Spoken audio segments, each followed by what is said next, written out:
shall start. Before we begin, just a small little, not an announcement, but since it's natural that, some questions will come up and all kinds of things, but these sessions, we neither have the time, because if I take up question answer, it'll be like a session into a session, each question. But please feel free to write any question which may arise in the mind regarding any subject. So there are two ways of writing it. One is to send me a mail at taijasalok, TAIJASALOK @yahoo.co.in. Sushil has my email. You can take it from him. Or there is a website, auroma, AUROMAA.org. That's where all these talks get posted right from beginning. And one can write there also, and the question will come. This is in case any questions come up. Those who have been together in this journey, they are aware of it. But there are some always new people who, quite natural, nothing wrong in having questions. It's a good sign. It means somebody is listening. So, please feel free to ask any kind of question. I believe there are no bad questions, there are bad answers. So, only here there is a paucity of time, and even to me it is very difficult during this period. 7 days period. So, that's an humble request. We'll continue and see what Savitri's answer is. So, death's truth is hard, bare, matter is the only reality. And obviously, death has not read Savitri. Shobinda has already revealed that even matter is not a reality if you look at it like that. So, I'm just resisting the temptation to go into replying this fellow, because rather let Savitri speak and go with the mood of the moment. But Savitri replied to the dire God. What is he saying? You are human, and in the human, there cannot be a divine element which is pure, beautiful, perfect. It cannot dwell. It's a soiled cloth. Obviously, he has forgotten that Shiva, the great God, he lives in rags, and yet he is God. On the other hand, Krishna lives in riches, and yet he is God. It has nothing to do with the garment. Garments are nothing but, the soul wears around itself. But those profound truths slowly Savitri will reveal. But Savitri replied to the dire God, yes, I am human. Look at the power of these lines. Some of these lines are so powerful. Why? Because he has disdained. Oh, human, you are a worm. But what does Savitri says? Yes, I am human, yet shall man by me. Since in humanity waits his hour the God, trample thee down to reach the immortal heights, transcending grief and pain and fate and death. Yes, I am human, but my humanity is a mask. Within me, I carry an element which you don't know. Within humanity, there is this beautiful thing. So beautifully, Mother says, there is an essay which is there in Words of Long Ago, volume 2 of collected work, where it says, if there is no creature as fragile as man, there is none as mighty as he. If you look at from one standpoint, man is so fragile. Animals, rain, thunder, storm, God knows where they hide, how they manage food, they survive, live a normal life. Human beings, from the day we are born, this bacteria, that germ, this swine flu, some outbreak, this deformity, congenital defect, God knows what all. So fragile. We can suffer heartbreaks. Dogs will suffer it for a few moments, the next day they'll be same. They'll forget it. I have seen it. They immediately forgive. One day they'll feel bad that you ignored. Next day they'll be back again and, be happy with you. Human being, you ignored. Months. So fragile. And yet there is something in us which is so beautiful. That's what Savitri wants to point out, that yes, today is your day, but there is a day when God within man will have his hour. And that will be the day when you will be trampled upon. You who right now tramples humanity, calling it a worm. Yes, my humanity is a mask of God. It's so true of all of us. Savitri is revealing these profound truths. Only the difference is, Savitri knows it, we know it not. When mother was asked, Mother, are you God? Of course, this answer she is replied differently in different contexts. So when a child asks Mother, Mother, are you God? Mother says, yes, it is true of every one of us. Only you don't know it and I am aware of it. So she says, my humanity is a mask of God. He dwells in me, the mover of my acts, turning the great wheel of his cosmic work. I am not driven by just earthly passions, and I have been moved by the divine will to reach here. And if I stand here at your doors, I have not come here as a supplicant. I have come here as a delegate, a messenger, a power of God. A conscious will has taken shape in me. And that's how I am here. Mother says in one of her Mahavakyas, she says, if they think I am bound by this body, then they do not know. Any time she could leave and just go away. She says, you think I am bound by this body? That's why I am here. I am here because it has been given to me to do this work. Besides, then she adds, and that's the beautiful part of it. Besides, Sri Aurobindo told me so. That's so personal. She says, first she says, I have been given this work. Then she says, besides, Sri Aurobindo told me so. He said that you alone can fulfill the yoga of transformation. That's why I'm here. I am not bound. Anytime I can go. It's very easy. So, I am the living body of his light. I am the thinking instrument of his power.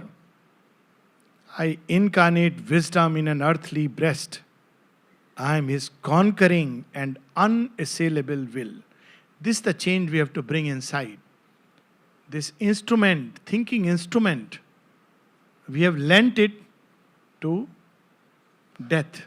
So our thoughts echo death's thoughts. A whisper of hopelessness, sadness, because they are tuned. Often people say, can't think positively. Yes, because the instrument has been given to this fellow who keeps tuning it. So how to think positively? Give this instrument to the divine. He will retune. Maybe shut down for a while, then reboot. But with a new software. Right now it is full of malwares. So you want to think positively, you say, I'll think positively. Next day you end up, can't do, world is like this, how can I think positively? It doesn't depend on the world. Savitri is face to face with death in death's cave. Still she is thinking positively. So she says, because my instrument, my thinking instrument is his power. It is moving it. You know, that's how transformation starts. Like golden light came down into my brain and all my thoughts sun-touched became a bright reply to wisdom's occult plane, a calm illumination and a flame. He says that this brain is transformed, has become an instrument of his power. In my heart, those turbid emotions and passions are no more there, but a wisdom, calm wisdom, and the unassailable and all-conquering will of God. The will has united with the divine will. The formless spirit drew in me its shape. You are seeing a shape. You do not know what atmosphere I breathe. You can't see it. Many times people ask, when there is a good pahalwan, who is lovely wrestler who beats everybody, then they ask, किस चक्की का आटा खाया है? कहाँ से? How come you are so strong? You look like anybody. How come? What have you eaten from? Sometimes they say, कि माँ कौन है? जी सपूत. So अभी क्या बोलेंगे लोग? I have drunk from the breast of the mother of the worlds. So then क्या होगा फिर? डेथ बोलेगा ठीक है, प्रणाम, जाओ. पर इतनी जल्दी गिव अप नहीं करता. He is also a very tenacious fellow, sticky fellow. And then she reveals a great secret. In me are the nameless and the secret name. There are those who say, transcend into the namelessness, and they give you a name from some other, let's say, they are different names, vibratory power. Name is not just a, description of an object. Name is the power, the character, and the quality. That is the name in the spiritual sense. Sri Aurobindo speaks of it in this way. So the name of God, the secret name, is that which describes at once the power, the quality, and the character. So one of the names, for example, is Satchidanand. You have this in our... Or Krishna. What does Krishna describe? That which draws everything towards itself. So we have, the beauty of the name. Sri Aurobindo. And the mother said that his full name is Sri Aurobindo. You can't cut the tree and just say name has a power. So she says, in me, if I have to give a name, I will not say some other name. In me, that name has become this. That name has become my name. It's a very cryptic way of putting it. And very powerful way of putting it. So I was reading somewhere an experience of one of these sadhika when she was 16 or 17. And there was a lady who used to insult her, sometimes even throw stone. And once she threw a paperweight and it barely missed her, and she would start feeling very afraid, very afraid. So she went and asked mother, I start shivering. The very thought, I start feeling fear in my body. What do I do? Or anger, but fear. So mother said, next time this happens, you just call my name. So what is the name? She says, call Ma. She even made it clear. So, all right. But what used to happen, she started thinking, I have to call mother's name. So she would say Mama. But the moment she would see this person, the name would be vanished. It was such a powerful effect. Just imagine it would vanish. She just couldn't call Ma. It was like paralyzing effect.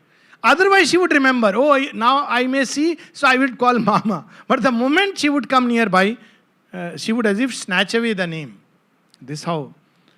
One day, she could do it. And in front of the lady, she just called Ma. And she says from that day onwards, this lady lost interest in her. It's the power of the name. Sri Aurobindo says, name, the foundation of eternity. So that is the name, the nameless and the name, both are in me. It is not just, I am just some impersonal, universal Brahman. But I am also in this form, with this name, I embody the mandate, the will that is operative upon earth in creation. So that is the power that I bring with me. That was the third thing we forgot to mention. So Satyavan's third act, when he is going into this realm of darkness where there is no hope. So what he does, beautifully describes in Savitri, when he is crossing the last threshold, Sri Aurobindo describes he stands and looks back at Savitri. It's a beautiful image. The soul of Satyavan just looks back. And Savitri says, that's enough. That's the third act. Great act. Death from the incredulous darkness sent its cries. Death's not going to give up. O priestess in imagination's house, persuade first nature's fixed immutable laws and make the impossible thy daily work. How canst thou force to wed two eternal foes? This is all right. First you show me what power is there. Now you see, this is very interesting. Sri Aurobindo, with his power within him, he could heal many persons. And so when he was asked, sir, we have seen you. It's beautifully recounted in 12 years with Sri Aurobindo. We have seen you cure people, heal people. Aren't you using your own force? Sri Aurobindo says no. And that shook. Why isn't he using his own force? Sir, why aren't you doing it? So Sri Aurobindo says, can't explain, you won't understand. But that power is there. Now why he is not using, that mystery is revealed later. But right now, just at this, he says, you have these powers to change the laws of earth. So many times people have witnessed with Mother and Sri Aurobindo and continue to witness strange interventions beyond human comprehension. And there are so many stories which I don't want to share, and I'm sure in everybody's life they are there. Not don't want to share, but because of the time constraint. So he says, do you have that power to change the laws? For example, can you cure a person with diseases? Can you revert an accident? Can you do this? Can you do that? All kinds of things he's asking her. And then he says, how can the two be brought together? Which are the irreconcilable foes? Matter and spirit. That's why it's the epic of epics, the ultimate. Irreconcilable in their embrace, they cancel the glory of their pure extremes. So when spirit enters matter, it loses its glow. And when matter enters the touch of the spirit, it becomes insubstantial. This is the challenge. It is very easy for them to put pressure on matter. But what will happen? Instead of transformation, it will just dissolve. That's what Mother says, speaks about openness, receptivity, long passage. It becomes unsubstantial. As such, matter is what? It's electrical charges which senses give us the impression of form. So it's an image cast upon the eye, if you want to put it. So when they come together and each keep itself, it's impossible. When darkness and light will meet, the darkness will no more be there. How can light dwell? So neither light can enter into darkness nor darkness reach the realm of light. So it's like that. He says it's impossible. Where matter is all, they cancel the glory of their pure extremes, and unhappy wedlock maims their stunted force. See, this is, but the happy wedlock is conceptualized in Indian thought in the Shivlingam. Basically, Shivlingam is the union of Shiva and material nature. That's why it is in the form of a yoni. But look at the conception Indian mind could go to. The absolute force mating with material nature together. That's why it is supposed to be very powerful and so active. So, and even the Jyotirlingas, they are, that reminds me in my talk of 12 that I forgot to mention there are 12 Jyotirlingas, but that's by the way.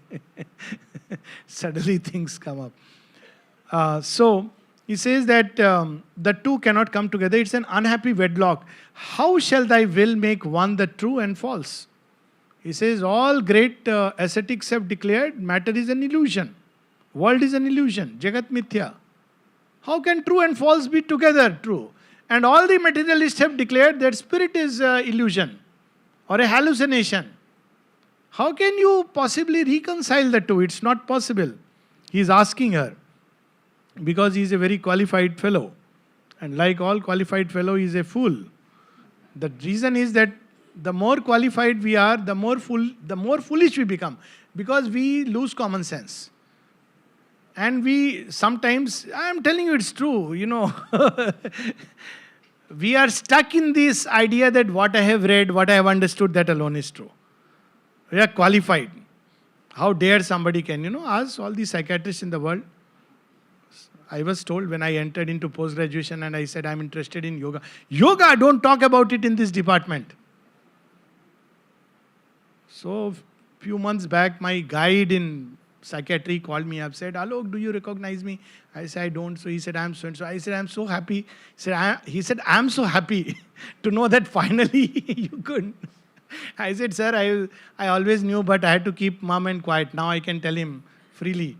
So he said, no, I'm very happy. He's an old man now with life, you recognize and discover that yes, there is a great truth. So he says, but how the two can come together? If where matter is all, their spirit is a dream. If all are the spirit, matter is a lie. How can both be true? Even this question we can raise to the most profoundest level. And Sri Aurobindo says that matter is a condition of manifestation of the spirit. They are together right in its highest level. Matter is not what we today experience as matter. This is the grossest form of matter. Mother speaks of true matter, subtle matter. Even scientists now speak of fifth and sixth and even seventh state of matter.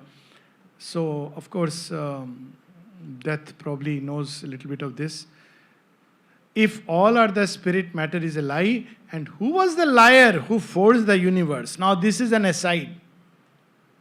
That very conveniently we say this Jagat is mithya.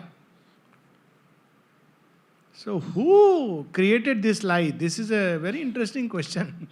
A question mark. If really Jagat is a mithya, who was the first who spoke mithya? And created this mithya? He has to be also a liar. If there is a lie, if world is a lie, then the creator is a liar. Logical. So he says, you call him God, God. I know matter is a lie and he's a liar. Logical, QED. The real with the unreal cannot mate. And then he tells us what we keep hearing from all the ascetics. Even Sri Aurobindo's yoga people have a tendency to turn into asceticism because they pick up from here and there and they start, quoting, misquoting or whatever. If you read the totality of Sri Aurobindo, when Mother was asked, what are the things that the supermind will reject? Mother says, reject anything?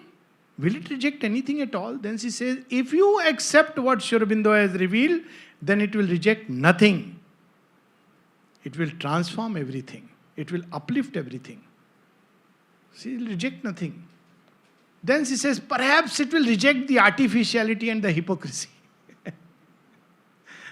So, look at what death is saying. He could well be, if he was in Girva Vastra with a little bit of mala and something, with a few disciples all around, people would think, oh, he's a great sannyasi.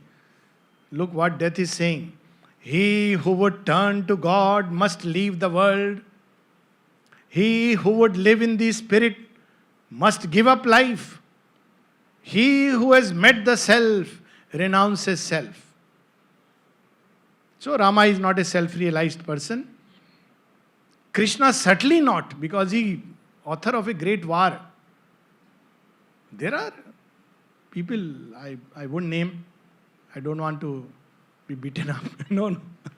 Well, there are some Jain ascetics who say that, Krishna is descended into hell. People, how do they call him God? How can Krishna be God? Self-realized person means he has to give up life. How can he be in the middle of life? Krishna is not only in the middle of life, he's in the thick of life, in the battle of life, in all the many hued rainbow-colored relationships and activities of life. But Krishna devotees will talk about otherworldliness. That is the strange part. Even Shiva is ascetic, but he has a full life. He has a whole household. And in his house, all the enemies are living together. Snake and peacock and rat and bull and everybody. The demons, what a household. Everybody is there. Ganga is in his head. Parvati is by his side. 2 children. He is an ascetic. Yes, only an ascetic can do this. That's the beauty. It's the inner truth. But death doesn't understand all this. So he says, don't talk. If you're talking of God, then leave this earthly dream. It is not true. The voyagers of the million routes of mind who have traveled through existence to its end, sages exploring the world oceans vasts, have found extinction, the soul harbored safe. Look at now.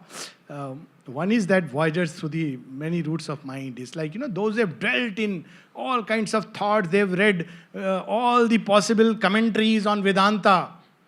On the other hand, voyaged through seas. They've gone to America and this country, that country, read all the books. So he's saying, death is substantiating his argument.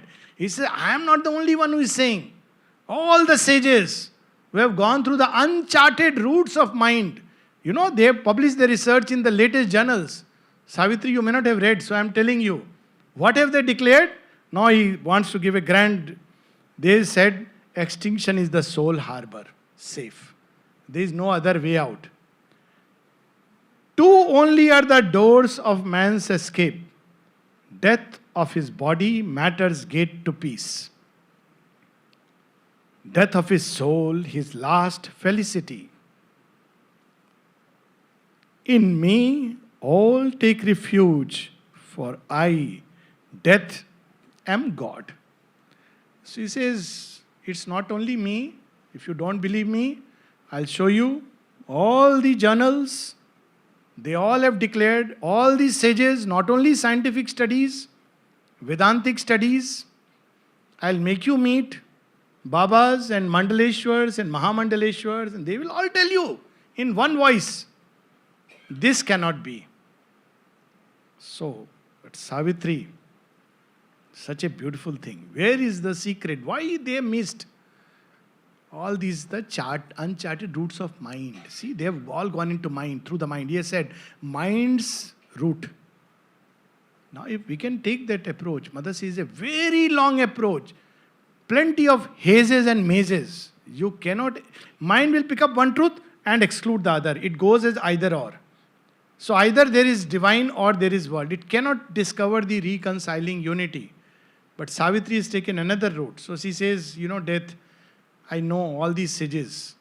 At one place she says, Mother says, yes, I know all of them. She takes a few names. They all declare nature cannot be changed. I know it. And she tells why they could not discover. Now what has she discovered? But Savitri replied to mighty death. She has taken another route. My heart is wiser than the reason's thoughts. He says, I have gone through a shortcut. Death, in case you don't know. There is a shortcut. Heart. There dwells the wisdom. Mother says at one place, it is the heart that has wings, not the head. My heart is stronger than thy bonds, O death. Didn't we hear that heart is the cause of bondage? And she is saying, my heart is stronger than thy bonds. What is she saying? Why it is so strong? It sees and feels the one heartbeat in all. What is this heart? It has become vast. It embraces all beings, whole creation. She says, don't teach me that, roots of the mind. I have discovered my glad unity in all creatures. It feels, see, it does not think. It is not thought out. It feels the high transcendence, sun-like hands. It feels the hands of God. It sees the cosmic spirit at its work. In the dim night, it lies alone with God. What a beautiful thing. At one place, again, that essay which I was speaking of, she says to somebody, to humanity, she says, you are walking weary and desolate, alone. Be not afraid. There is somebody who shares your pain. Of course, she's speaking about herself. And she says, if you walk through night, gather the pearls and the stars of night. So she says, when night is not there, when night is there, everybody has to go through night. So that is a beautiful time when you say, finally, I am alone with God. When everybody abandons, all the friends say bye-bye. Everybody has condemned you, judged you, thrown you aside. Then is the grace most active, if we can remember, let me sleep with God. What a beautiful image it is. So Savitri has done, says, in night I have slept with God. Alone. My heart's strength can carry the grief of the universe and never falter from its luminous track. I don't depend on your logic or death. I know in my heart that strength is there. That's how. Sri Aurobindo, look at it. Sri Aurobindo says to Nilani Devi, I know I have the strength to uplift this fallen race. Where did the strength come from? It comes from within, from the heart, from the depths of the heart. That's where is the shortest route to the divine. It's where the divine dwells, the psychic presence. That's why always we say namaste. We don't say namaste. Look very odd. We even aesthetically, intuitively when we say namaste, we do it here. In ashram it's a one-hand namaste. Outside it's a two-hand namaste. Why? Because outside it's like me and you. Here it's like we are one. Namaste. This means, don't have to say namaste. मैं ही हूँ, तू भी मैं ही हूँ, मैं सब एक है. Mother is here. It's a Beautiful gesture. I don't know. It's just a spontaneous culture of the ashram where it started, but so beautiful. Sometimes just with the eye. ठीक है. I acknowledge you. These are so beautiful things. So it says that, my heart can carry the strength. It will never deter. This is the making of a yogi. What is the sign of a yogi? It's not something outside. There's a very beautiful story in one of the literature where a tantric was doing tantra sadhana for long time, and various siddhis came, but not the ultimate siddhi. And a man curiously used to watch him. What is he doing? He was very odd and, my God, every night he comes, sits like this and meditates like that. One day it happened that, life was going smooth. Suddenly a tiger came. So now he started shivering. So he gets up and runs away. That was the day when Siddhi had to come. Now this fellow sees and says, I got my chance. Let me sit and feel what it feels to sit on the hot seat. And he sits and the Devi appears before him. So now it's his turn for surprise. How come? I have done nothing. Your mother, it's a mistake. That fellow was, he's there. He says, yes, I know. You had done the same in previous life. This much was remaining. See, this is the beauty that we give up. That's why again in the message of 21st February, what we should not do is to give up the game. It's a great game. It's worth playing. So he says, I'll not give up because I am not. That's why when we intellectually admire, it doesn't have the strength to carry us very far. It's only when the heart is ignited that we can do it. When Amal Kiran, who had so many difficulties or challenges in his vital nature, once writes to Sri Aurobindo that I think it is because of my mind, because his mind was also very developed.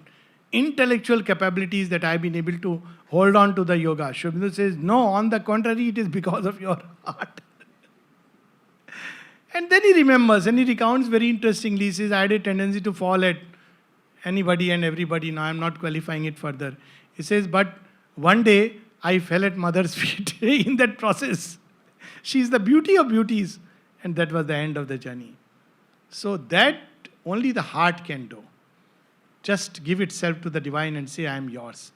The mind will keep on asking for proof till the end. Till the Mahabharata is over, it will say, Krishna, are you sure you are God? You know what? Abhimanyu has died. Did you get the news? He'll say, yes. But you listen to me. Then again it will say, are you sure you are God? Mind will do that. Vital will say, the unchaste vital. It will say, can you give me in writing that, I am going to win? What you are going to give me? War, I will lose many things. But what else? Sure, you will make me the king or Yudhishthir the king. But there is a movement of the heart which can give itself. That's what Arjuna does. He says, doesn't matter. Victory or defeat is not the issue. You just tell me, I am surrendering to you. Tell me I should fight or not fight. I am not asking you whether I will win, I will survive or not survive. That's not the issue. What do you say? So that's where she says, I have discovered it. Its wide, tremendous orbit through God's peace. It can drink up the sea of all delight and never lose the wide spiritual touch. It is the heart that has the capability to drink the sea of delight and yet not quiver. The mind will begin to, because mind by its nature, it's very difficult for the mind to expand. It tends to, feel some joy and tends to spill up. The calm that broods in the deep infinite. And death continues. He said, art thou indeed so strong, O heart? He doesn't know. That's the difference. He has read all the books in the world, but he has not read the one book worth reading, which Kabira had recommended. Poti padi padi jag moha, pandit bhyanak hoye, dhai akshar prem ka padhe so pandit hoye. There is a great wisdom in that. He says, you have read all the books in the world, lost your mind, that's all. You didn't read just 2.5 letters of love. If you read it, you would be the wisest of the wise. So he says, is it really? Is your heart so strong? O soul, so free, and canst thou gather them? Canst thou gather then bright pleasures from my wayside flowering boughs, yet falter not from thy hard journey's goal? Meet the world's dangerous touch and never fail and never fall. Show me thy strength and freedom from my laws. He says, really, you can choose to live in bonds, my wayside pleasures. You can pluck those flowers. Basically, it means you can be happy, enjoy life, and yet remain free. How can that be possible? If you have truly realized God, you have to wear the sannyasi robe and walk away. How can you seem to be, doing everything which everybody else is doing? You go for movies, you go for picnic, you are doing everything. You have been happy with Satyavan, holding his hand, going into the forest, and you say you are free. I have never heard of such a thing. None of my shastras tell me this. So he's saying, are you really so free? Can you pluck my wayside pleasures? His pleasures. He says, I'll give them and I'll take them away. And yet you will not deter. Means you will take it and move your way. Not get ensnared, not get trapped, not get caught by the snare of that. How can it be possible? Show me, show me. But Savitri answered, surely I shall find among the green and whispering woods of life close bosomed pleasures, only mine since his. Now look at, what love is. What pleasures I will gather. I'll gather all that Satyavan. See, he's building up a theme, narrative as they say. He says, yes, of course. They don't have to be my pleasures. Satyavan loved them, that's enough for me. I'll do it for Satyavan. Look at the power of this love. He says, yes, I'll pick up because these are his. He loved them. Or mine for him because our joys are one. And if I pluck them, don't think that I am attached to them. I'll pick them up for his sake. He wants to enjoy something worldly. Surely I can get it for him and give it to him. Or if he enjoys something, I can be with him and enjoy it. He's giving him only one example. Many others will follow. So she says, of course I can do it. It's a very simple thing. You don't understand death because you have not loved anyone. That's why you are so alone. And you think that's the only thing. And if I linger, time is ours and God's. You think it will take a long time? All right. I am ready for the sake of Satyavan. I am ready to spend many lifetimes in this journey. Look at the power of these words. And if I linger, time is ours and God's. If there is a delay, doesn't matter. To learn to wait is to put time on our side. That's how, Shobinda puts it. And if I fall, is not his hand near mine? Rescuing him, if I fall, even this too is an act of love. Death, you won't understand it. It doesn't matter. All is a single plan, and all is a single plan. Each wayside act deepens the soul's response, brings nearer the goal. You are dividing life between two parts, a spiritual life and a worldly life. And you say if you choose one, you have to give up the other. In me, there is no division. Why? Because all is a single plan. Everything that I go through, everything that I experience, every fragrance, this is the ultimate Advaita actually. It's so beautifully there in one of the prayers of the mother, where she says, "O poor sorrowful earth, thy voice is heard as a melodious chant." If I am not mistaken, it is February 5th. I may be mistaken, but one can, just search poor sorrowful earth, then one will see. Hearken and take courage, for I am in thee. And then she goes on to say, each sorrow, each struggle, each joy, each change of the season, everything that makes you feel good and everything that makes you feel unhappy, everything helps you draw towards me, who am endless peace and bliss. What a vast Vedanta. That's what Sri Aurobindo reveals elsewhere in Savitri. One who has shaped this world is ever its Lord. Our errors are his steps upon the way. He works through the fierce vicissitudes of our lives. He works through the hard breath of battle and toil. He works through our sins, our sorrows, and our tears. When nothing we can see but drift and bail, a mighty guidance leads us still through all. So it says, death you don't know. You have read from the books, Vedanta. I live Vedanta. That's why I am truly free. I am not bound by this or that. I am not bound by your conceptions. I am not bound by earthly or otherworldly. For me, they are one, and I offer it all to God. We'll stop here and continue tomorrow. A single largish session till 6:15, 5:15 to 6:15, because tomorrow is early dining.